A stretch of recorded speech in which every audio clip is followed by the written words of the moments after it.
Hello everyone, कैसे हो आप सब लोग। आई होप कि आप सभी बहुत अच्छे होंगे।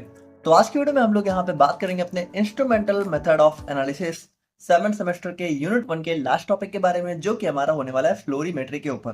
तो इससे पहले हम लोगों ने यहाँ पे अपने यूवी विजुअल स्पेक्ट्रोस्कोपी को कंप्लीट कवर किया था, जहाँ पे हम लोगों ने उसके अंदर जितने भी टॉपिक थे उन सभी को यहाँ पे एक सिंगल वीडियो में देखा था। और ये हमारे यूनिट 1 का सेकंड और लास्ट पार्ट होने वाला है, जिसमें हम लोग यहाँ पे डिस्कस करेंगे अपने फ्लोरीमेट्री के बारे में। अब इसके अंदर हमारे जितने भी टॉपिक दे रखे हैं उन सभी को हम लोग यहाँ पे इस सिंगल वीडियो में कंप्लीट कवर करेंगे, ताकि इसका टाइम स्टैम्प भी आप लोग को वीडियो में देखने को मिल जाएगा। इसकी जो नोट्स है वो हमारी ऐप पर अवेलेबल है, ठीक है। तो यूनिट 1 की नोट्स यहाँ पे अवेलेबल है, आप जो है ऐप पे जाके चेकआउट कर सकते हो। यूनिट 2 की नोट्स भी ऑलमोस्ट यहाँ पे रेडी हो चुकी है, ठीक है। इंफ्रारेड स्पेक्ट्रोस्कोपी और बाकी जो भी टॉपिक्स हैं, तो नोट्स आप लोग को ऐप पर जो है कल कल तक ही देखने को मिल जाएगी। बाकी लेक्चर वीडियोस भी 2-3 दिन में अवेलेबल हो जाएंगे यूनिट 2 के भी। और इन सारी बातों के साथ आप लोग कॉपी और पेन लेके बैठ जाइए और हम लोग अपना आज का वीडियो स्टार्ट करते हैं। तो देखिए, लास्ट वीडियो में हम लोगों ने बात करी थी अपने यूवी विजुअल स्पेक्ट्रोस्कोपी के बारे में, जहां पे हम लोगों ने क्या देखा था कि जब भी हम लोग यहाँ पे अपने यूवी विजुअल लाइट को, ठीक है, अपने सैंपल में जो है पास कराते हैं, ठीक है, तो हमारे सैंपल से मान लीजिए कि होता क्या था कि मान लीजिए हम लोगों ने 100 इंटेंसिटी की लाइट को, एक एग्जांपल के लिए समझिए कि हम लोगों ने 100 इंटेंसिटी की लाइट को हम लोगों ने जब यहाँ पे सैंपल से पास किया, तो इसमें होता क्या था कि सैंपल के अंदर जो भी कंसेंट्रेशन होती थी, ठीक है, तो कुछ लाइट यहाँ पे क्या करता था, सैंपल यहाँ पे एब्जॉर्ब कर लेता था, और बाकी बची हुई लाइट को क्या करता था, सैंपल यहाँ पे ट्रांसमिट कर देता था। तो जो लाइट यहाँ पे सैंपल ने एब्जॉर्ब करी थी, इसी लाइट को मेजर करके हम लोग क्या करते थे, यहाँ पे इसको यहाँ पे सैंपल की कंसेंट्रेशन से रिलेट करके अपने सैंपल की कंसेंट्रेशन का पता लगाते थे। तो यही काम हमारा हम लोग यहाँ पे यूवी विजुअल में कर रहे थे। जैसे कि मान लीजिए 100 इंटेंसिटी की लाइट को हम लोगों ने पास किया, तो हो सकता है कि सैंपल में मान लो कि कुछ कंसेंट्रेशन हो, तो इसमें 40 इंटेंसिटी की लाइट को एब्जॉर्ब कर लिया। अब 100 में से 40 इसने एब्जॉर्ब कर ली, तो बची कितनी, 60। तो 60 इसने वापस जो है आगे ट्रांसमिट कर दी, ठीक है। तो हम लोग क्या करते थे, हम लोग यहाँ पे इस 40 इंटेंसिटी की लाइट को एब्जॉर्ब मेजर करके, ठीक है, हम लोग अपने सैंपल की कंसेंट्रेशन का पता लगा रहे थे डायरेक्टली, ठीक है। जो लाइट सैंपल ने एब्जॉर्ब करी डायरेक्टली उसी को मेजर करके हम लोग यहाँ पे अपनी सैंपल की कंसेंट्रेशन का पता लगा रहे थे। ये काम हमारा था यूवी विजुअल स्पेक्ट्रोस्कोपी में। तो अब देखिए, अगर हम लोग बात करें फ्लोरीमेट्री के बारे में ना, तो ये भी एक टाइप से कह सकते हो कि यूवी विजुअल के अंदर एक टाइप होता है, यानी कि फ्लोरीमेट्री के अंदर भी हम लोग क्या करते हैं, अपने सैंपल के अंदर यूवी विजुअल लाइट को पास करते हैं, ठीक है। तो जब पास करते हैं तो देखिए सेम चीजें यहां भी होंगी, यानी कुछ लाइट को सैंपल एब्जॉर्ब करेगा, कुछ को यहां पे ट्रांसमिट कर देगा। तो यहाँ पे देखिए फिर डिफरेंस क्या है। देखिए डिफरेंस यहाँ पे ये है कि थोड़ा समझिएगा, आप लोगों को याद हो तो हम लोगों ने जो है अपने यूनिट 1 के अंदर टॉपिक पढ़ा था इलेक्ट्रॉनिक ट्रांजिशंस का। इलेक्ट्रॉनिक ट्रांजिशन में हम लोगों ने क्या पढ़ा था कि जब भी यहाँ पे हम लोग सैंपल के अंदर लाइट पास करते हैं, ठीक है, तो सैंपल के अंदर जो इलेक्ट्रॉन्स होते हैं, तो वो स्टार्टिंग में क्या होता है, स्टार्टिंग में कह सकते हो लोअर एनर्जी स्टेट में होते हैं, लोअर एनर्जी, या फिर कह सकते हो इसी चीज को हम लोग एक और नाम बोल सकते हैं कि ग्राउंड स्टेट में होते हैं, ठीक है। ग्राउंड स्टेट मतलब कि यहाँ पे लोअर एनर्जी में होते हैं।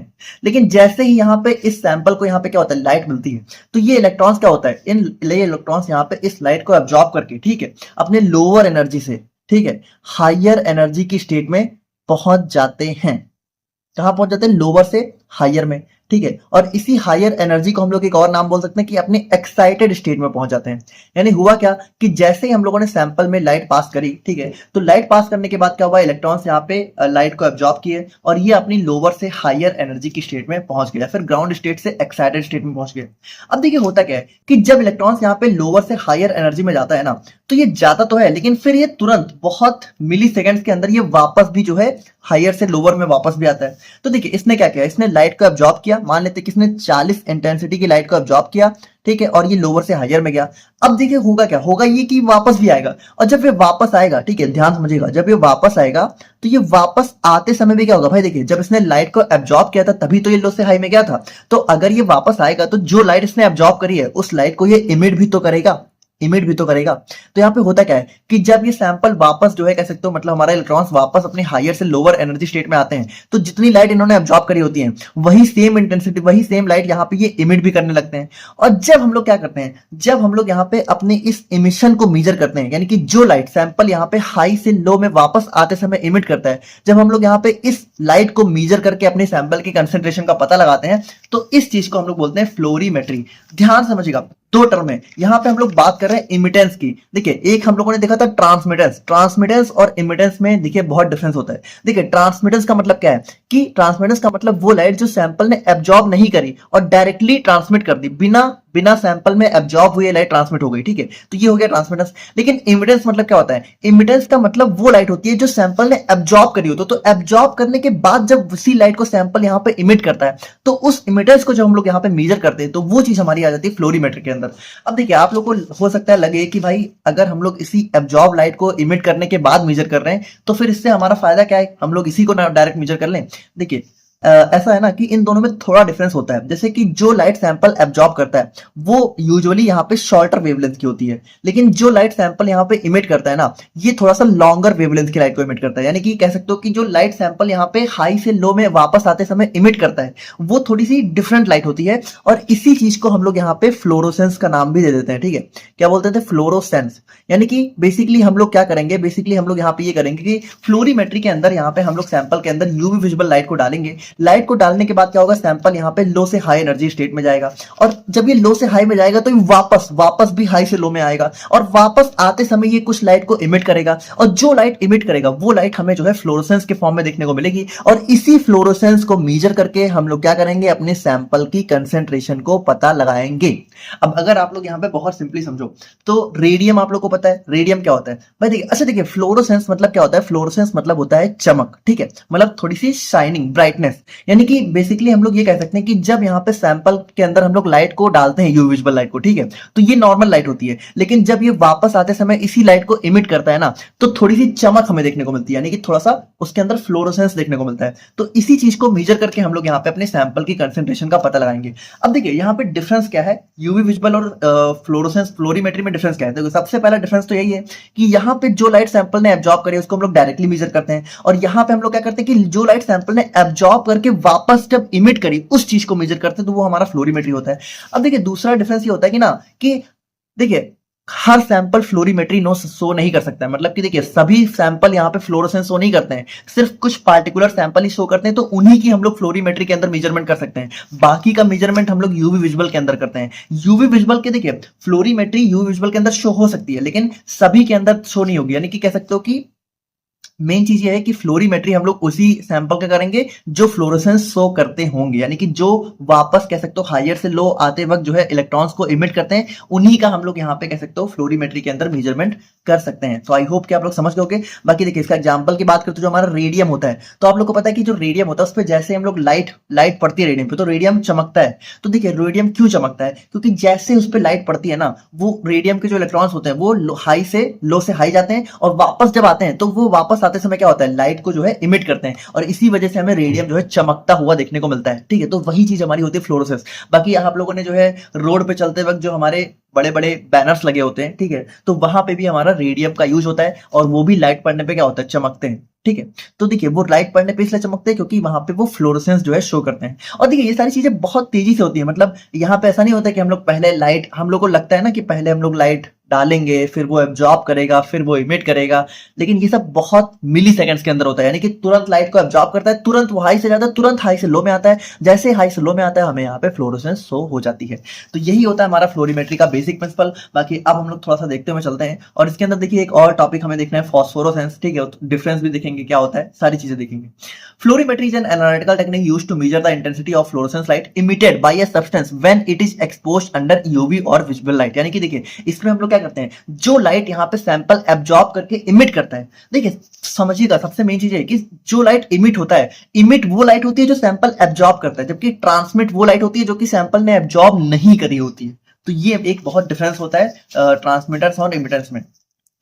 It is male. बाकी देखिए, इसके थ्रू हम लोग यहाँ पे क्वांटिटेटिव और क्वालिटेटिव एनालिसिस करते हैं। अब बाकी देखिए, सिंपल सी बात है कि जितना ज्यादा सैंपल फ्लोरोसेंस शो करेगा, इसका मतलब यह है कि उस सैंपल की कंसेंट्रेशन उतनी ज्यादा है, जितनी ज्यादा कंसेंट्रेशन उतना ज्यादा fluorescence.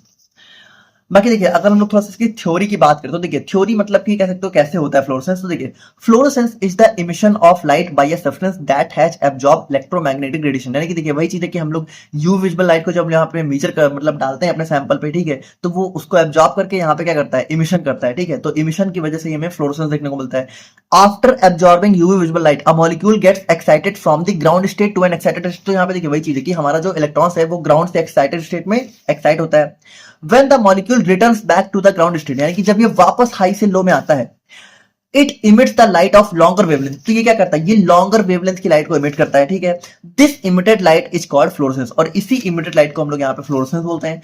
Fluorescence is an extremely sensitive technique detecting molecules at very low concentration. यानी कि देखिए, अब फ्लोरोसेंस का एक फायदा ये भी है कि इसमें मान लीजिए कि कोई सैंपल है, उसकी कंसेंट्रेशन बहुत कम है, तब भी हम लोग यहाँ पे उसको मेजर कर सकते हैं, जबकि यूवी विजुअल में हो सकता है हम लोग यहाँ पे उस चीज को मेजर ना कर पाए।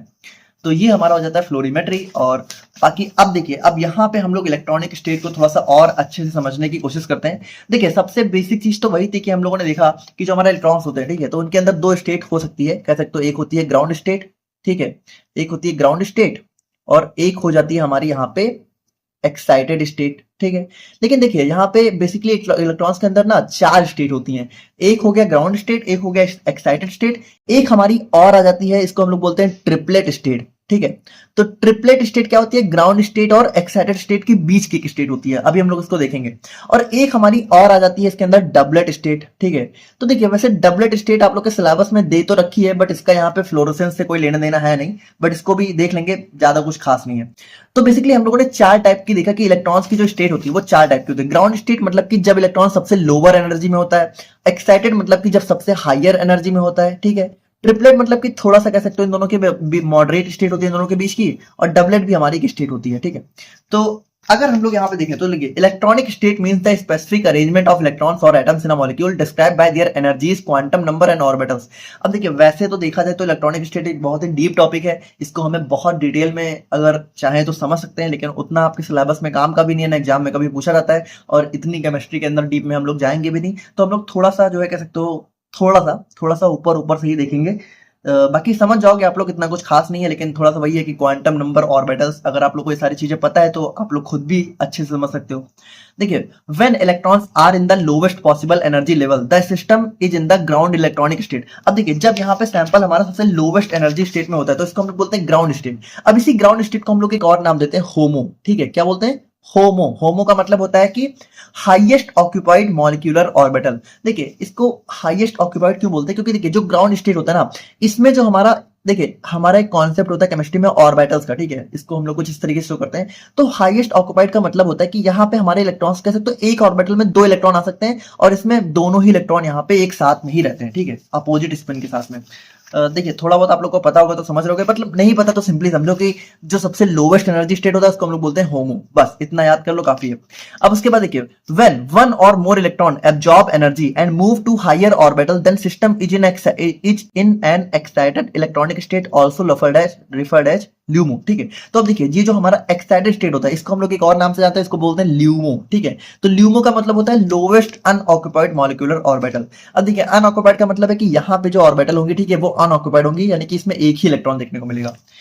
तो थोड़ा समझिएगा, ठीक है, कि मतलब कि हम हाईएस्ट ऑक्यूपाइड में क्या होता है कि हमारा कह सकते हो मॉलिक्यूल के अंदर दो इलेक्ट्रॉन्स होते हैं ऑर्बिटल के अंदर, इसमें ऑर्बिटल के अंदर सिंगल इलेक्ट्रॉन होता है। अब देखिए, अगर हम लोग यहाँ पे टाइप्स ऑफ इलेक्ट्रॉनिक स्टेट की बात करें तो यहाँ पे देखिए, depending on how electron spin are arranged in these orbitals the excited state can be divided as follows, ठीक है। तो यहाँ पे देखिए, अब थोड़ा समझिएगा कि, अच्छा देखिए, थोड़ा सा एक चीज समझ लीजिए कि इलेक्ट्रॉन्स क्या होता है। इलेक्ट्रॉन्स को हम लोग यहाँ पे कुछ इस तरीके की स्पिन से डिनोट करते हैं, ठीक है, ऐसे या फिर ऐसे, ठीक है। मतलब कि देखिए, मतलब वैसे तो एरो से बना हुआ है, बट ऐसे हम लोग बेसिकली ऐसे डिनोट करते हैं, बट आप लोग ऐसे समझ लो, ठीक है, कि इलेक्ट्रॉन्स को हम लोग यहाँ तो कह सकते हो कि ऊपर के ऐसे कह सकते हो, या तो ऊपर के एरो से शो करते हैं या तो जो है नीचे के एरो से शो करते हैं, ठीक है। ये इलेक्ट्रॉन्स की स्पिन होती है। मतलब कि देखिए, अगर मान लीजिए दो इलेक्ट्रॉन ऐसे हैं ऊपर नीचे तो ये होता है अपोजिट स्पिन, और अगर मान लीजिए कि अगर दोनों इलेक्ट्रॉन सेम स्पिन में है तो ये हो गया सेम स्पिन। अब मान लीजिए कि देखिए, अगर दो इलेक्ट्रॉन्स एक साथ हैं, ठीक है, तो ये हमारा कह सकते हो कि एक साथ हैं, ठीक है। तो मतलब कि हाईएस्ट ऑक्यूपाइड, मतलब कि कह सकते हो इसमें ऑर्बिटल जो है पूरी तरीके से ऑक्यूपाइड है। और अगर मान लो कह सकते हो कि दो इलेक्ट्रॉन्स अलग अलग ऑर्बिटल्स में है, ठीक है, तो एक ऑर्बिटल में दो इलेक्ट्रॉन आ सकते हैं, तो ये हमारा अनऑक्यूपाइड हो गया। तो थोड़ा बहुत मतलब इसको आप समझिएगा, बाकी कुछ खास नहीं है। तो अब अगर हम लोग यहाँ पे इन चारों को देखें तो यहाँ पे देखिए, जो हमारा ग्राउंड स्टेट होता है तो इसको हम लोग ग्राउंड सिंगलेट स्टेट भी बोल सकते हैं। तो यहाँ पे देखिए, ये हमारा सबसे लोवेस्ट एनर्जी का स्टेट होता है, the normal state of an molecule where all electrons are paired in orbitals most organic molecules in their natural condition. तो यहाँ पे देखिए, जब भी कोई मॉलिक्यूल हमारा उसके कह सकते हो नेचुरल कंडीशन में होता है तो उसको हम बोलते हैं ग्राउंड स्टेट। ग्राउंड स्टेट मतलब कि यहाँ पे लोवेस्ट एनर्जी में होता है और हमारा जो इलेक्ट्रॉन होता है। और यहाँ पे क्या होता है, देखिए, पेयर्ड। पेयर्ड का मतलब है कि जो ऑर्बिटल है इसके अंदर इलेक्ट्रॉन्स यहाँ पे पेयर के अंदर एग्जिस्ट करते हैं कुछ इस तरीके से, ठीक है। तो ये हमारा हो गया ग्राउंड स्टेट। अब अगर हम लोग यहाँ पे बात करें अपने डबलेट स्टेट की, तो यहाँ पे देखिए डबलेट स्टेट में क्या होता है, an electronic state where one unpaired electron is present common in free radical. अब देखिए इसको थोड़ा समझिएगा कि एक हमारा हो गया ग्राउंड स्टेट जहां पे हमारा पेयर में इलेक्ट्रॉन है। अब एक हमारा हो जाता है डबलेट स्टेट। डबलेट स्टेट में क्या होता है कि हमारा सिंगल, कह सकते हो एक सिंगल इलेक्ट्रॉन ही प्रेजेंट होता है, यानी कि देखिए वन अनपेयर्ड, अनपेयर्ड का मतलब कि सिंगल अनपेयर्ड इलेक्ट्रॉन प्रेजेंट है, तो ये हमारा हो गया डबलेट स्टेट। अब एक हमारा आ जाता है सिंगलेट एक्साइटेड स्टेट, या फिर इसी को हम लोग बोल सकते हैं हमारा जो एक्साइटेड स्टेट है, जो कि हम लोगों ने देखा था। तो यहाँ पे देखिए इसमें क्या होता है, when a molecule absorb energy and an electron jumps to a higher orbital without changing its spin। तो यहाँ पे देखिए अब इसमें क्या होता है, इसमें ये होता है कि देखिए ये हमारा ग्राउंड स्टेट है, ठीक है, ग्राउंड स्टेट हम लोगों ने देखा था। अब देखिए एक्साइटेड स्टेट में इलेक्ट्रॉन कब जाता है, जब वो यहाँ पे एनर्जी को कह सकते हो या फिर लाइट को एब्जॉर्ब करता है। तो देखिए जब ये ग्राउंड से एक्साइटेड में जाता है, तो यहाँ पे देखिए है तो हमारे दो इलेक्ट्रॉन है ना, दो इलेक्ट्रॉन्स हैं, तो ये जाएंगे जब ऊपर एक्साइटेड स्टेट में, तो जाएंगे भी दोनों इलेक्ट्रॉन, यानी कि कह सकते हो दोनों इलेक्ट्रॉन हमारा ग्राउंड से एक्साइटेड में जाएंगे। लेकिन होगा क्या, यहाँ पे जो कह सकते हो ये अलग अलग हो जाएंगे, मतलब कि कह सकते हो पहले ये एक साथ ऑर्बिटल में थे, अब यहाँ पे क्या होगा, ये दोनों अलग अलग हो जाएंगे लेकिन सेम स्पिन के साथ, यानी कि एक अगर ऊपर था तो एक ऊपर रहेगा, और एक अगर नीचे की तरफ था तो एक हमारा नीचे की तरफ ही रहेगा। तो ये हमारा हो जाता है सिंगलेट एक्साइटेड स्टेट। यानी कि देखिए when a molecule absorb energy, यानी कि इसमें क्या हुआ, इस वाले इलेक्ट्रॉन ने एनर्जी को एब्जॉर्ब किया, ठीक है, और यहाँ पे इलेक्ट्रॉन क्या हुआ, जंप कर गया higher orbital without changing its spin. यानी कि देखिए इसने अपने स्पिन को चेंज नहीं किया। चेंज करना करने का मतलब है कि अगर ये यहाँ पे ग्राउंड स्टेट में एक ऊपर एक नीचे था, तो ऊपर भी, ऊपर जाने के बाद भी क्या है, एक ऊपर है एक नीचे है। ऐसा नहीं है कि दोनों ऊपर हो गए दोनों नीचे हो गए, सेम ही है, बस अलग अलग हो गए, ठीक है। तो ये हमारा सिंगलेट एक्साइटेड स्टेट हो गया। अब देखिए अगर हम लोग ट्रिपलेट एक्साइटेड स्टेट की बात करें, तो ये जो हमारा ट्रिपलेट स्टेट था, जो कि हमारा ग्राउंड और एक्साइटेड के बीच में था, तो इसमें देखिए क्या होता है, formed when an excited electron flips its spin and becomes parallel to the ground state electron. अब देखिए ध्यान समझिएगा कि ये जो हमारा ग्राउंड स्टेट था, ठीक है, इसमें क्या था, इसमें हमारे इलेक्ट्रॉन्स जो है कुछ इस तरीके से थे, है ना, और एक्साइटेड स्टेट में जाने के बाद क्या हुआ, हमारे इलेक्ट्रॉन्स कुछ इस तरीके से थे, है ना, एक मतलब ऊपर जाने के बाद कह सकते हो अनपेयर्ड हो गए थे, है ना, और लेकिन स्पिन सेम ही थी, मतलब कि कह सकते हो एक ऊपर था तो एक ऊपर था, और एक नीचे था तो एक नीचे था। ये हमारा एक्साइटेड था। लेकिन अब मान लीजिए क्या हो कि एक्साइटेड स्टेट के इलेक्ट्रॉन्स अगर अपनी स्पिन को चेंज कर लें, यानी कि देखिए ग्राउंड का मतलब यहाँ पे दोनों इलेक्ट्रॉन्स एक ही ऑर्बिटल में है, एक्साइटेड का मतलब कि दो अलग अलग में है लेकिन स्पिन दोनों की अभी भी अपोजिट ही है। लेकिन अब अगर ये दोनों स्पिन सेम हो जाए, यानी कि देखिए अगर ये जो नीचे वाला इलेक्ट्रॉन्स है ये जो है इस तरीके से कुछ ऊपर हो जाए, यानी कि अब यहाँ पे देखिए है दोनों अभी भी अलग अलग, लेकिन दोनों अलग अलग होने के बावजूद क्या हुआ, सेम स्पिन में आ गए, ठीक है, यानी कि वन देखिए one electron flips its spin, यानी कि इसने क्या किया, अपनी स्पिन को फ्लिप कर लिया, यानी कि नीचे से ऊपर कर लिया, and becomes parallel to the ground state electron. और यहाँ पे देखिए क्या हुआ, दोनों एक साथ पैरेलल आ गए। तो ये हमारा हो जाता है ट्रिपलेट एक्साइटेड स्टेट। अब यहाँ पे देखिए इस फिगर में आप लोग ध्यान से समझिएगा, देखिए ग्राउंड स्टेट का मतलब क्या है कि दोनों इलेक्ट्रॉन यहाँ पे एक साथ जो है एक ही ऑर्बिटल में। एक्साइटेड का मतलब क्या है कि ये दोनों अलग अलग हो गए, लेकिन देखिए है सेम ही, यानी कि देखिए एक ऊपर था तो एक ऊपर है, एक नीचे था तो एक नीचे है। डबलेट का मतलब कि इसमें सिर्फ एक वन अनपेयर्ड इलेक्ट्रॉन ही होता है, सिंगल, ठीक है। और ट्रिपलेट का मतलब कि यहाँ पे देखिए क्या हुआ, यहाँ पे है तो दो, लेकिन दोनों सेम ही स्पिन में हो गए। तो यहाँ पे देखिए ये हमारे हो जाते हैं जो है चार टाइप की स्टेट, ठीक है। एक हो गया एक्साइटेड स्टेट सिंगलेट, एक हो गया ट्रिपलेट एक्साइटेड स्टेट, एक हो गया हमारा ग्राउंड सिंगलेट स्टेट। अब देखिए इन तीनों का काम ही हमारा फ्लोरोसेंस के अंदर होता है, ग्राउंड, सिंगल और ट्रिपलेट। डबलेट का यहाँ पे ज्यादा काम होता नहीं है। तो अब इस फिगर में आप लोग बहुत ध्यान से समझिएगा, ये फिगर अगर आप लोग समझ गए तो आप लोग को सारी चीजें समझ में आ जाएंगी। थोड़ा ध्यान से देखिएगा, देखिए यहाँ पे ये जो आप लोगों को ये वाला स्टेट दिख रहा है, ठीक है, ये है हमारा यहाँ पे सिंगलेट एक्साइटेड स्टेट, ठीक है, मतलब सिंगलेट ग्राउंड स्टेट, यानी कि देखिए ये हमारा ग्राउंड स्टेट है। और ये जो आप लोगों को ये दिख रहा है ये हमारा है सिंगलेट एक्साइटेड स्टेट, यानी कि हमारा एक्साइटेड स्टेट है। और ये जो यहाँ पे आप लोगों को दिख रहा है ये हमारा ट्रिपलेट स्टेट है। देखिए S0 का मतलब सिंगलेट ग्राउंड स्टेट, S1 का मतलब सिंगलेट एक्साइटेड स्टेट, और T1 का मतलब हो गया ट्रिपलेट एक्साइटेड स्टेट। अब यहाँ पे देखिए होता क्या है, जब भी कोई इलेक्ट्रॉन यहाँ पे दिखे, ये ब्लू एरो क्या दिखा रहा है, एब्जॉर्प्शन, यानी कि जब भी कोई इलेक्ट्रॉन यहाँ पे लाइट को एब्जॉर्ब करेगा तो ये क्या होगा, अपने ग्राउंड से एक्साइटेड में चला जाएगा, तो ये हमारा हो गया एब्जॉर्प्शन। अब देखिए ग्रीन एरो क्या दिखा रहा है, फ्लोरोसेंस, लेकिन जैसे ही यहाँ पे एक्साइटेड से वापस से ग्राउंड में आएगा तो ये वापस क्या करेगा, वापस यहाँ पे आते समय फ्लोरोसेंस हो करेगा।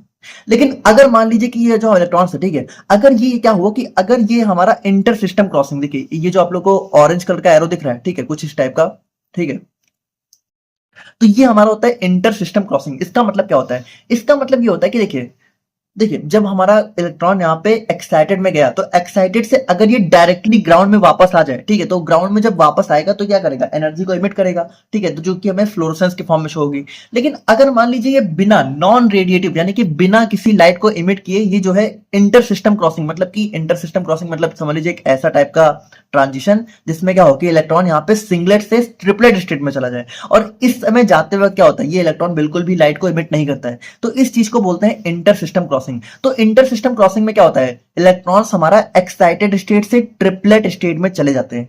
और देखिए जब ट्रिपलेट स्टेट में इलेक्ट्रॉन चला गया तो अब अगर ये ट्रिपलेट से वापस ग्राउंड में आएगा ना, तो जब ट्रिपलेट से ग्राउंड में वापस आता है तो इस चीज को हम लोग बोलते हैं फॉस्फोरोसेंस। अब बहुत ध्यान समझिएगा, एक टर्म हमारा यहाँ पे आप लोग को देखने को मिला फ्लोरोसेंस, और एक टर्म आप लोग को देखने को मिल रहा है फॉस्फोरोसेंस। अब इसमें डिफरेंस क्या होता है, देखिए डिफरेंस ये होता है कि जो फ्लोरोसेंस होता है ना, फ्लोरोसेंस में हमारा इलेक्ट्रॉन डायरेक्टली क्या होता है, एक्साइटेड से ग्राउंड में डायरेक्टली जब वापस आता है ग्राउंड में, ठीक है, तो ये हमारा होता है फ्लोरोसेंस।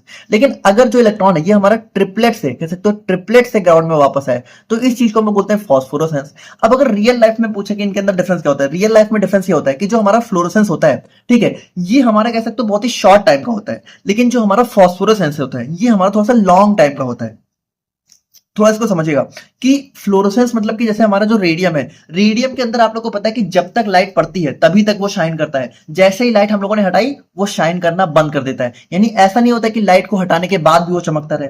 लेकिन कभी अगर आप लोग को याद हो बचपन में, अगर आप लोग थोड़ा सा मतलब रूरल एरियाज से बिलोंग करते हो, तो जो हमारे दादा या फिर नाना वगैरह हुआ करते थे उनके पास एक घड़ी होती थी, ठीक है, जिसके अंदर ग्रीन कलर की कोटिंग होती थी, और होता क्या था कि वो पूरे दिन लाइट को एब्जॉर्ब कर सकते हो, धूप में उसको रख दो या फिर लाइट में रख दो तो वो पूरे दिन लाइट को एब्जॉर्ब करती थी, और रात में लाइट के चले जाने के बावजूद वो घड़ी यहाँ पे चमकती थी। आप लोग स्क्रीन पे देख रही होगी।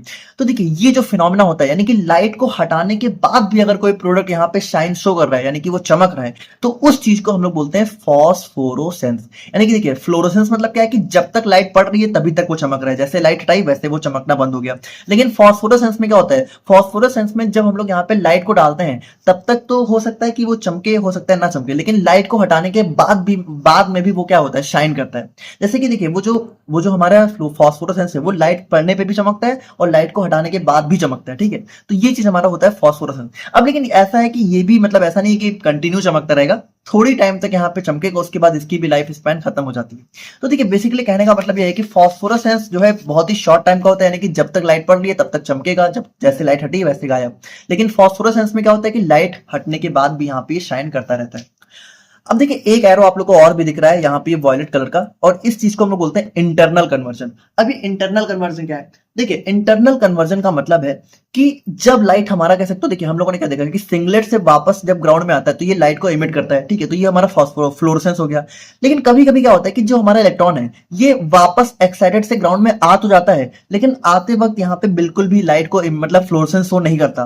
तो ये क्यों नहीं करता, क्योंकि इसमें भी इसके बीच में कह सकते हो कुछ ऐसी चीजें हो जाती हैं कि इसकी जो एनर्जी है ना वो एटमॉस्फेयर में ही रिलीज हो जाती है। मतलब कि देखिए ये एनर्जी को क्या कर सकता है, फ्लोरोसेंस के फॉर्म में रिलीज करने के बजाय बाकी किसी और फॉर्म में जो है रिलीज कर देता है। तो उस टाइम क्या होता है, उस टाइम हमें कोई भी जो है फ्लोरोसेंस या फिर चमक देखने को नहीं मिलती है। तो इस चीज को हम लोग बोलते हैं इंटरनल कन्वर्जन। यानी देखिए हम लोगों ने यहाँ पे क्या देखा कि हमारा जब इलेक्ट्रॉन यहाँ पे सिंगलेट से ग्राउंड में जाता है तो इसके साथ चार फिनोमेना हो सकते हैं। हो सकता है ये डायरेक्टली जो है सिंगलेट से वापस में आए और फ्लोरोसेंस वगैरह, हो सकता है कि यहाँ पे इंटरनल कन्वर्जन आ जाए, यानी कि ये सिंगलेट से ग्राउंड में आया तो डायरेक्टली लेकिन इसने फ्लोरोसेंस शो नहीं करी, और हो सकता है कि ये इंटरनल से जो है कह सकते हो एक्साइटेड से ट्रिपलेट स्टेट में चला जाए, तो इस चीज को हम लोग बोलते हैं इंटर सिस्टम क्रॉसिंग। यहाँ पे भी हमें कोई भी फ्लोरोसेंस शो नहीं होती है, और हो सकता है कि ये हमारा जो है ट्रिपलेट से जो है वापस जो है ग्राउंड में आए तो यहाँ पे हमें जो है चमक शो होती है, लेकिन इस चीज को हम लोग बोलते हैं फॉस्फोरोसेंस।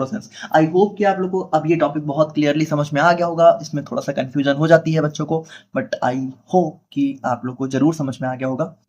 तो अब हम लोग यहाँ पे आगे बात करते हैं अपने इन टर्म्स के बारे में। तो सबसे पहले हम थोड़ा सा देखते हैं difference between fluorescence and phosphorescence के बारे में।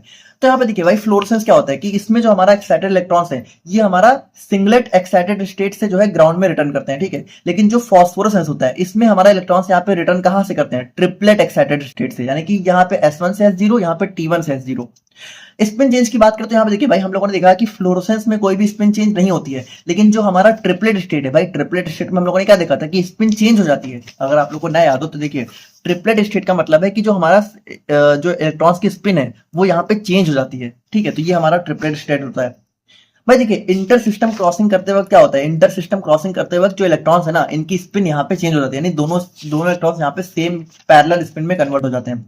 लाइफ टाइम की बात करें तो भाई देखिए, फ्लोरेसेंस का बहुत ही शॉर्ट होता है और फॉस्फोरेसेंस का थोड़ा सा लॉन्ग हो सकता है। इमिशन की बात करें तो यहाँ पे देखिए, इमिशन इमीडिएटली स्टॉप हो जाता है जैसे ही एक्साइटेशन सोर्स यहाँ पे रिमूव होते हैं। नहीं कि देखिए, जब तक लाइट पड़ रही है तब तक इमिट हो रहा है, जैसे ही लाइट हटाई वैसे इमिशन भी खत्म।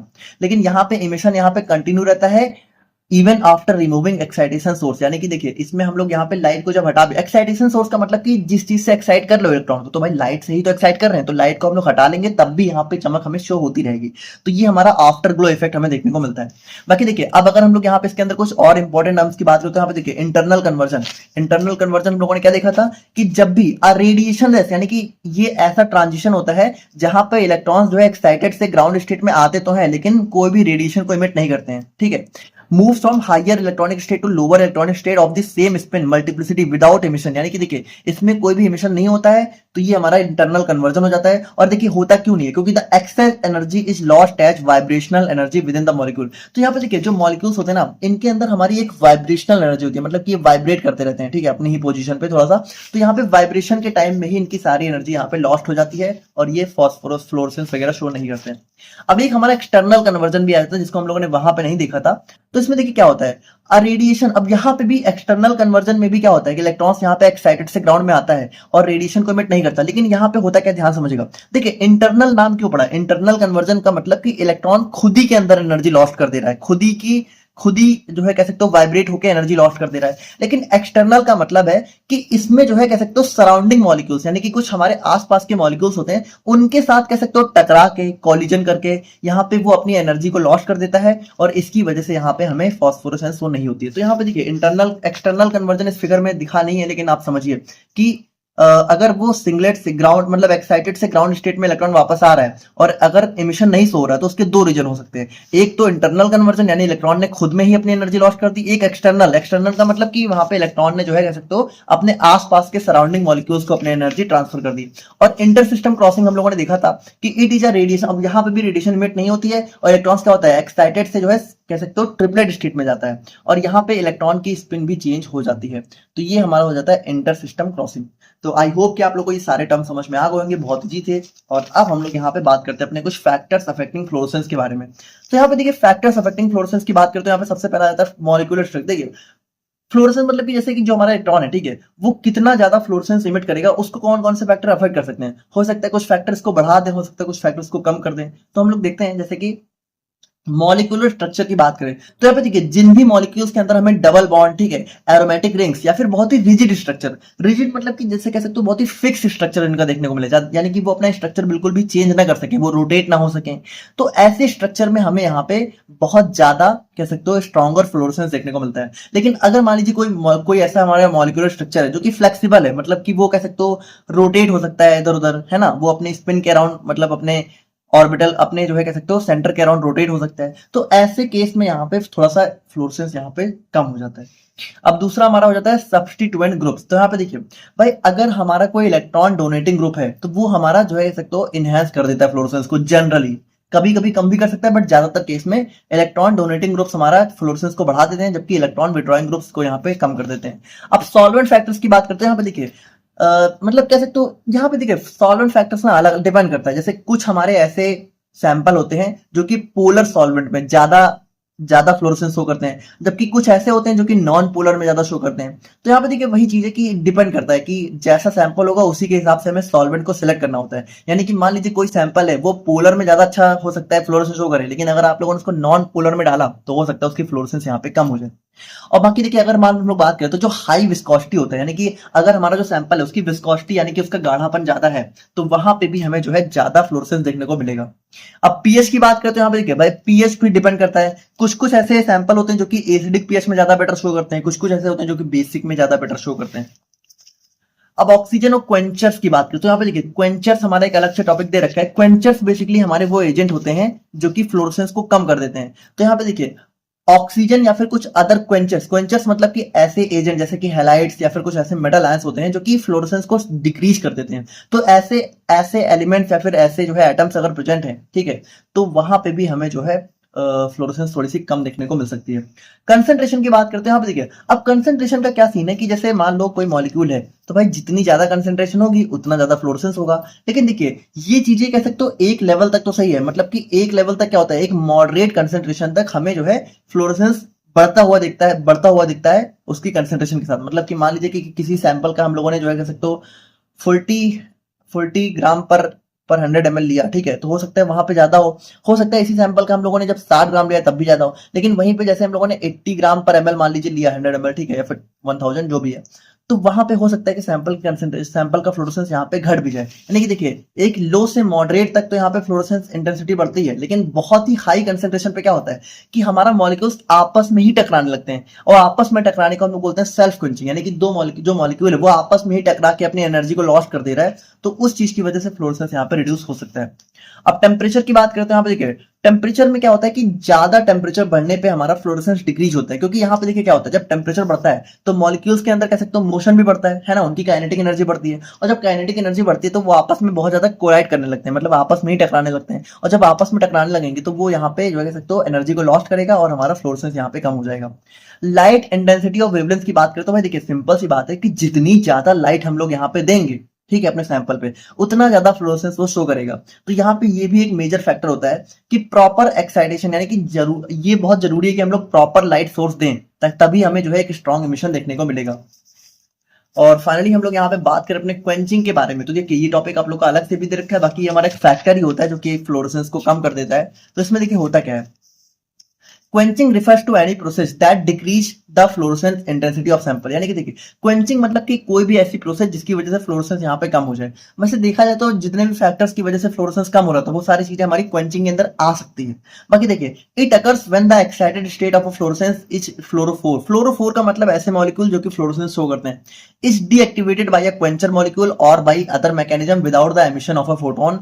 Quenching can reduce the measurable fluorescence in analytical और रिसर्च एप्लीकेशन। तो यहाँ पे देखिए फ्लोरोसेंस क्वेंचिंग का मतलब यही है कि मान लीजिए कि कोई इलेक्ट्रॉन, समझिएगा, ठीक है, कि कोई इलेक्ट्रॉन है, ठीक है, कोई इलेक्ट्रॉन है और वो यहाँ पे लोअर एनर्जी से हायर एनर्जी में गया, ठीक है, हायर में। अब यहाँ पे मान लीजिए कि कुछ हमारे ऐसे एजेंट्स यहाँ पे प्रेजेंट हैं जो कि इस इलेक्ट्रॉन्स की कह सकते हो इस इलेक्ट्रॉन की एनर्जी को यहाँ पे कह सकते हो थोड़ा छेड़छाड़ कर रहे हैं, इसके साथ इसको थोड़ा सा इधर ट्रांसमिट कर दे, ठीक है, रेडिएट कर दे, तो उस केस में क्या होगा, इसकी यहाँ पे फ्लोरोसेंस कम हो जाएगी। क्योंकि देखिए फ्लोरोसेंस का मतलब क्या है कि जब वो एनर्जी वापस आते समय इमिट करता है, ठीक है, तो उसी टाइम हमें फ्लोरोसेंस होती है, तो अगर वो एनर्जी इसके पास बचेगी नहीं तो वो इमिट क्या करेगा। तो यहाँ पे देखिए वही चीज है कि अगर हम लोग इसके टाइप्स को देखें तो टाइप्स में सबसे पहला आता है डायनामिक क्वेंचिंग। देखिए डायनामिक का मतलब होता है it occurs when a quencher molecule physically collide with an excited fluorophore. यानी कि देखिए क्वेंचर मॉलिक्यूल का मतलब कि कोई ऐसा मॉलिक्यूल जो कि हमारा फ्लोरोसेंस कम करेगा, और वो टकराता किससे, कोलाइड मतलब कि किससे जाके कह सकते हो मिल रहा है, टकरा रहा है, फ्लोरोफोर से, यानी ऐसे मॉलिक्यूल से जो कि फ्लोरोसेंस शो करने वाला है, leading to a non radiative energy loss, यानी कि जिसकी वजह से क्या होता है हमारा एनर्जी लॉस हो जाता है नॉन रेडिएटिव। देखिए रेडिएटिव का मतलब है रेडिएशन को इमिट करना, तो भाई देखिए रेडिएशन इमिट यहाँ पे फ्लोरोसेंस भी एक टाइप का रेडिएशन ही होता है, ठीक है, जो कि हमारा सैंपल इमिट करता है जिसकी वजह से हमें चमक देखने को मिलती है। तो नॉन रेडिएटिव का मतलब कि एनर्जी लॉस भी हो गई और हमें चमक भी नहीं देखने को मिली, तो वो हमारा हो जाता है क्वेंचिंग वगैरह की वजह से। It happens only while the fluorophore is on the excited. और देखिए ये कब होता है, मतलब कि जैसे मान लीजिए ग्राउंड स्टेट है, ठीक है, ये हो गई ग्राउंड स्टेट और ये हमारा हो गया एक्साइटेड स्टेट। अब यहाँ पे मॉलिक्यूल क्या है, ग्राउंड से एक्साइटेड में जा चुका है, तो एक्साइटेड में जाने के बाद जब कोई मॉलिक्यूल यहाँ पे इससे आके जो है कोलाइड करता है और इसकी एनर्जी को लॉस्ट कर देता है, तो उस चीज को हम बोलते हैं डायनामिक। डायनामिक का मतलब कि इलेक्ट्रॉन यहाँ पे ग्राउंड से एक्साइटेड में जा चुका है, जाने के बाद जब इसमें कोई छेड़छाड़ हो तो उस चीज को बोलते हैं डायनामिक क्वेंचिंग, ठीक है। बाकी इसकी वजह से क्या होता है, फ्लोरोसेंस इंटेंसिटी और लाइफ टाइम दोनों जो है इफेक्ट होता है, और हमारा जो है एब्जॉर्प्शन स्पेक्ट्रम थोड़ा सा कम हो जाता है, ठीक है। और बाकी इसमें कॉमन क्वेंचर्स की बात करें तो ऑक्सीजन, हैलाइड और कुछ मेटल आयंस होते हैं जो कि हमारा इसके साथ जो है हाँ कर सकते हैं, ठीक है, प्रॉब्लम। और सेकंड हमारा आता है स्टैटिक क्वेंचिंग। अब स्टैटिक क्वेंचिंग मतलब ये है कि देखिए डायनेमिक का मतलब कि जब इलेक्ट्रॉन यहाँ पे पहुंच चुका है एक्साइटेड स्टेट में, उसके बाद अगर कुछ प्रॉब्लम हो तो हमारा डायनेमिक हो गया।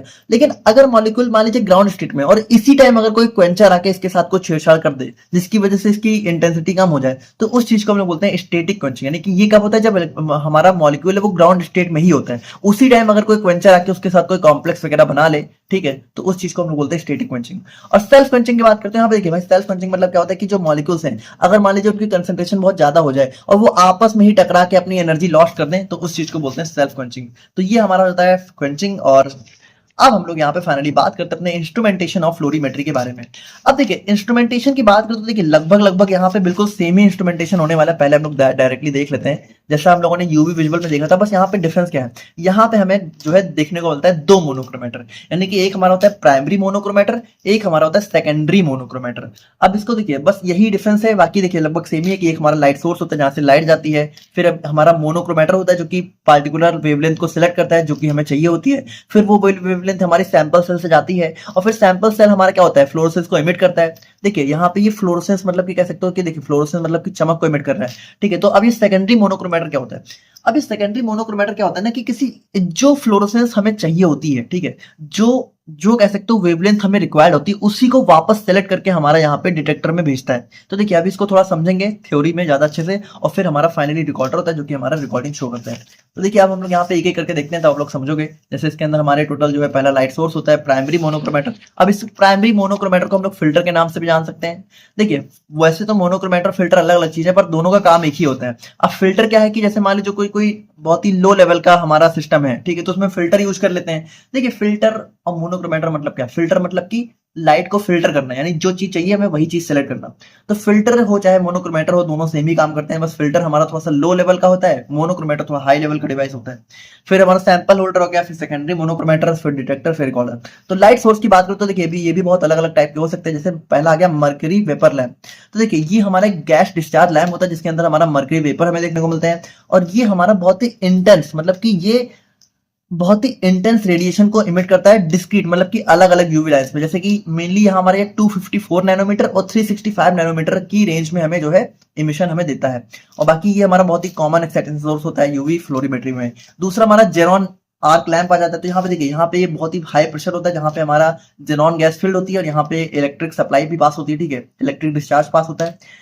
और बाकी ये एक कंटिन्यूअस स्पेक्ट्रम प्रोवाइड करता है यूवी विजिबल और नियर इंफ्रारेड, यानी कि इंफ्रारेड रीजन की लाइट पे भी थोड़ा बहुत ये जो है कह सकते हो स्पेक्ट्रम को प्रोवाइड करता है। और बाकी ये मॉडर्न फ्लोरीमीटर्स में जो है कह सकते हो प्रेफर किया जाता है। और बाकी एक हमारा और ज्यादा टंगस्टन लैंप, तो यहाँ पे देखिए ये भी हमारा जो है एक टाइप का लाइट सोर्स होता है, इसमें हमारा टंगस्टन फिलामेंट देखने को मिलता है। यहाँ पे भी ये भी हमारा एक जो है कंटिन्यूअस रेडिएशन को इमिट करता है, और यहाँ पे जो है ये भी हमारा विजिबल फ्लोरीमेट्री में प्रॉपर एक्साइटेशन के लिए यूज किया जाता है। लेकिन यूवी लाइट को यहाँ पे इमिट नहीं कर पाता है, ठीक है, यूवी विजिबल में विजिबल को कर देता है, यूवी को नहीं कर पाता है। अब प्राइमरी मोनोक्रोमेटर की बात करते हैं। यहाँ पे देखिए भाई ये हमारा, इसको हम लोग यहाँ पे एक्साइटेशन मोनोक्रोमेटर के नाम से भी जानते हैं, क्योंकि देखिए यहाँ पे क्या करता है, select a specific wavelength of light from the source to excite the sample. क्योंकि देखिए ये क्या करता है, ये हमारा उस लाइट को पास करेगा हमारे सैंपल पे जो कि इस सैंपल को एक्साइट करेंगी। भाई एक्साइट ही तो करेंगी ना ग्राउंड से एक्साइटेड स्टेट में। तो ये हमारा उस पार्टिकुलर यूवी विजिबल को सेलेक्ट करेगा जो कि हमें चाहिए होगी सैंपल को एक्साइट करने के लिए। और बाकी देखिए इन फ्लोरीमीटर्स फिल्टर्स में replace monochromator for simplicity and cost effectiveness. बाकी देखिए कभी कभी क्या होता है कि लो लेवल का जो हमारा फ्लोरीमीटर होता है, ठीक है, तो उसमें हम लोग यहाँ पे मोनोक्रोमेटर की बजाय फिल्टर्स का भी यूज कर लेते हैं अपने कॉस्ट को बचाने के लिए और सिंप्लिसिटी रखने के लिए। फिर नेक्स्ट हमारा सैंपल होल्डर। सैंपल होल्डर मतलब क्या हुआ कि हमारा कह सकते हो ऐसा बॉक्स या फिर डिवाइस जो कि सैंपल को होल्ड करता है, ठीक है। तो यहाँ पे इसके अंदर मेनली हम लोग क्वार्ट्ज सैंपल्स, क्वार्ट्ज जो है क्वार्ट्ज के मतलब सैंपल होल्डर का यूज करते हैं, क्वार्ट्ज का बना होता है। सेकेंडरी मोनोक्रोमेटर की बात करें तो यहाँ पे देखिए ये also known as emission monochromator, यानी कि देखिए अब ये क्या करता है, ये हमारा उसी फ्लोरोसेंस इमिशन वेवलेंथ को सिलेक्ट करता है जो कि यहाँ पे सैंपल ने इमिट करी होती है। थोड़ा समझिए, जैसे होता क्या है कि जैसे जब सैंपल, जैसे मान लीजिए ये हमारा सैंपल का कंसेंट्रेशन है, ठीक है, तो जैसे मान लीजिए हम लोगों ने लाइट ऐसे पास करी, ठीक है, तो कुछ लाइट क्या होता है, देखिए कुछ लाइट तो सैंपल एब्जॉर्ब कर लेता है, लेकिन कुछ को क्या होता है कि कभी कभी सैंपल से वो टकरा के, ठीक है, टकरा के थोड़ा सा ऐसे मतलब इधर उधर होके चली जाती है। थोड़ा सा मान लीजिए सैंपल से टकराई और यहाँ पे ऐसे निकल गई, ठीक है, या फिर सैंपल से मान लीजिए ऐसे लाइट आई, ऐसे टकराई और ऐसे चली गई। तो इस चीज को हम बोलते हैं रिफ्रैक्टेड रे, ठीक है। तो रिफ्रैक्टेड, तो इसको हम बोलते हैं स्कैटरिंग ऑफ लाइट। अब इसको भी हमें आगे पढ़ना है। तो देखिए स्कैटरिंग में क्या होता है, स्कैटरिंग में प्रॉब्लम ये है कि जो स्कैटरिंग लाइट होती है ना, वो एब्जॉर्ब लाइट नहीं होती बल्कि वो एक टाइप की ट्रांसमिटेड लाइट ही होती है। तो हमें इस स्कैटरिंग लाइट को तो मेजर करना नहीं है। तो ये जो हमारा सेकेंडरी मोनोक्रोमेटर होता है ये क्या करता है, ये उसी लाइट को मेजर करता है जो कि सैंपल ने एब्जॉर्ब करने के बाद इमिट करी होती है, उसको ही यहाँ पे कह सकते हो सिर्फ आगे भेजता है ना, और बाकी जो स्कैटर्ड लाइट होती है उनको यहाँ पे हटा देता है। Work same way as excitation monochromator but placed in emission path. यानी कि देखिए ये बिल्कुल मोनोक्रोमेटर जैसा ही काम करता है जो कि हमारा प्राइमरी होता है, ठीक है। बस इसको हम लोग क्या करते हैं, इसको हम लोग डिटेक्टर और सैंपल सेल के बीच में रखते हैं, और बाकी फिर हमारा फाइनली डिटेक्टर आ जाता है जो कि हमारा फ्लोरोसेंस सिग्नल को जो है इलेक्ट्रिकल सिग्नल में कन्वर्ट करता है। अब कॉमन डिटेक्टर्स की बात करें तो यहाँ पे भी देखिए सेम वही डिटेक्टर्स हम लोग यूज करेंगे, जैसे कि फोटो मल्टीप्लायर ट्यूब हो गया, फोटो डायोड्स हो गए। तो देखिए इन दोनों को हम लोगों ने ऑलरेडी डिस्कस किया हुआ है, तो अगर आप लोग को इनको डिटेल में पढ़ना है तो आप यहाँ पे यूवी विजुअल स्पेक्ट्रोस्कोपी को देख सकते हैं। और रिकॉर्डर की बात करें तो रिकॉर्डर मतलब कि फाइनली हमारा जो है कह सकते हो डिटेक्टर के सिग्नल को मेजर करके हमें एक फाइनल डाटा देता है, जिसकी वजह से हम लोग यहाँ पे सैंपल की कंसंट्रेशन को पता लगाते हैं। तो ये हमारा फाइनली हो जाता है पूरा इंस्ट्रूमेंटेशन ऑफ फ्लोरीमेट्री। और अब हम लोग यहाँ पे बात करते हैं फाइनली अपने एप्लीकेशन ऑफ फ्लोरीमेट्री के बारे में। तो यहाँ पे देखिए एप्लीकेशन की बात करें तो यहाँ पे देखिए भाई हमारा फार्मास्यूटिकल एनालिसिस में हम लोग यहाँ पे इसका यूज करते हैं, जैसे कि जो भी हमारे फ्लोरोसेंट ड्रग्स होते हैं। भाई देखिए सबसे इंपॉर्टेंट चीज वही है कि हम लोग उन्हीं सैंपल के एनालिसिस कर सकते हैं जो फ्लोरोसेंट शो करते हैं, जैसे कि क्विनिन, मॉर्फिन। तो इन सबके एनालिसिस में हम लोग यहाँ पे इसका यूज करते हैं। क्वालिटी कंट्रोल में भी हम लोग यहाँ पे इसका यूज करते हैं, ठीक है। उसके बाद क्लिनिकल और मेडिसिनल यूज की बात करें तो कुछ हमारे अमीनो एसिड्स होते हैं, ठीक है, जो कि फ्लोरोसेंट शो कर सकते हैं, उनका एस्टिमेशन कर सकते हैं। डायग्नोस्टिक टेस्ट की बात करें तो प्लाज्मा सीरम एनालिसिस हो गया। उसके बाद यहाँ पे बायोकेमिकल रिसर्च की बात करें तो हमारा जो है कह सकते हो एंजाइम काइनेटिक्स हो गए, प्रोटीन लिगेंड इंटरेक्शन हो गया, ठीक है, डीएनए आरएनए फ्लोरोसेंस ऐसे हो गया। और उसके बाद एनवायरमेंटल स्टडीज की बात करें तो बहुत सारे हमारे पॉल्यूटेंट्स होते हैं, पेस्टिसाइड्स होते हैं, पॉलीसाइक्लिक एरोमेटिक हाइड्रोकार्बन्स हो गए। तो देखिए भाई सिंपल सी बात है, सैंपल की एनालिसिस में ही हम लोग यहाँ पे इसका यूज करते हैं, ऐसे सैंपल की जो कि फ्लोरोसेंस शो कर सकते हैं। तो ये था हमारे यहाँ पे कंप्लीट फ्लोरीमेट्री। कैसा लगा आप लोग को वीडियो, आप लोग प्लीज मुझे कमेंट करके बताइएगा। कोई डाउट है तो आप लोग कमेंट करके बताइए। नोट्स इसकी हमारे ऐप पर अवेलेबल है, वहां पे जाके आप लोग चेकआउट कर सकते हो। बाकी खुद से नोट्स बनाओ, वो सबसे अच्छा रहता है। और मिलते हैं हम लोग यहाँ पे नेक्स्ट वीडियो में, तब तक के लिए थैंक यू सो मच।